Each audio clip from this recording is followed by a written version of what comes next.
Study જર્નીની અંદર તમારું સૌનું હાર્દિક સ્વાગત છે। આજના વિડીયોની અંદર આપણે જોવાના છીએ ધોરણ 9 વિષય સામાજિક વિજ્ઞાન એનો જે વિકાસ પરીક્ષા લક્ષી અસાઇનમેન્ટ 2026 છે જે દ્વિતીય પરીક્ષા માટે બરાબર એનો વિભાગ બી આપણે જોઈ રહ્યા છીએ એનું પ્રકરણ નંબર 16 બરાબર એનું સંપૂર્ણ સોલ્યુશન છે આ વિડીયોની અંદર જોવાના છે। તો ચાલો શરૂઆત કરશું પ્રશ્ન નંબર 1 થી।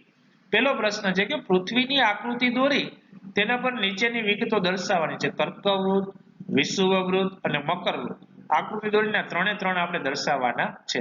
તો તમે જોઈ શકો છો આપણે આ આકૃતિ દોરી લીધી છે।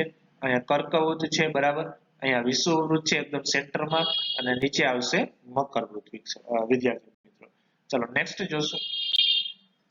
બીજો પ્રશ્ન છે કે ભૌગોલિક કારણ આપવાનું છે કે શિયાળામાં કેટલીક વાર રાજસ્થાન અને ગુજરાતમાં ઠંડીનું મોજું ફરી વળે છે। તો ફર્સ્ટ પોઈન્ટ છે કે હિમાલયમાં શિયાળામાં કેટલીક વાર હિમવર્ષા થાય તે છે ત્યારે ત્યાંથી ભારતમાં પવનોની દિશા ઉત્તરથી દક્ષિણ તરફની હોય છે। આથી હિમાલયની ઠંડી અને ભારે હવા દક્ષિણ તરફ ઘસી આવે છે। તેની અસર નીચે ઉત્તર ભારતમાં તેમજ રાજસ્થાન અને ગુજરાતમાં પણ ઠંડીનું મોજું ફરી વળે છે અને તાપમાન એકાએક નીચું ઉતરી જાય છે। કેટલાક ભાગોમાં હિમ પડતા કપાસ જેવા પાકને નુકસાન થતું હોય છે। ત્રીજો પ્રશ્ન છે કે ભૌગોલિક કારણ આપવાનું છે ગુજરાતમાં ઓછો વરસાદ પડે છે બરાબર।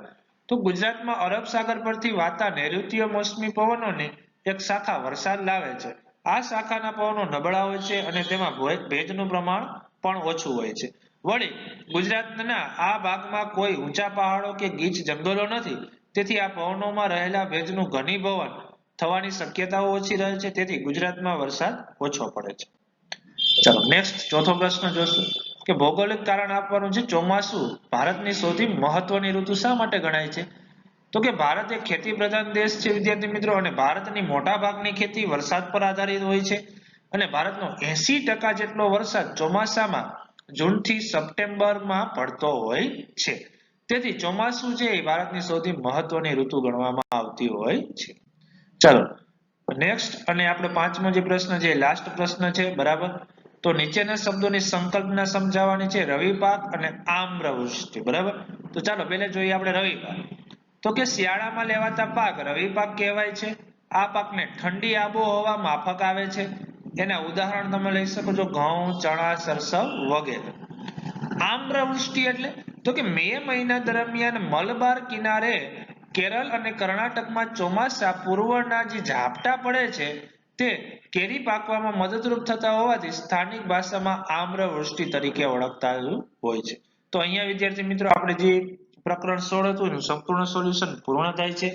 જો તમે અમારા WhatsApp ચેનલની અંદર જોડાવા ઈચ્છતા હો તો ખાસ નંબર નોટ કરી લેજો 7862884436, જેમાં તમે હાઈ નો મેસેજ કરી દેશો અને તમારું ધોરણ લખી દેશો એટલે અમે તમે ધોરણ 9 ના ગ્રુપની અંદર એડ કરી દેશું। બીજું વિદ્યાર્થી મિત્રો, જો તમને વિડીયો છે એ હેલ્પફુલ થતા હોય તો ખાસ કરીને વિડીયોને લાઈક આપતા જાઓ, કમેન્ટ કરો અને બીજાને શેર કરજો તથા તમે જો નવા હો તો અમારા YouTube ચેનલને સબસ્ક્રાઇબ કરશો। Thank you.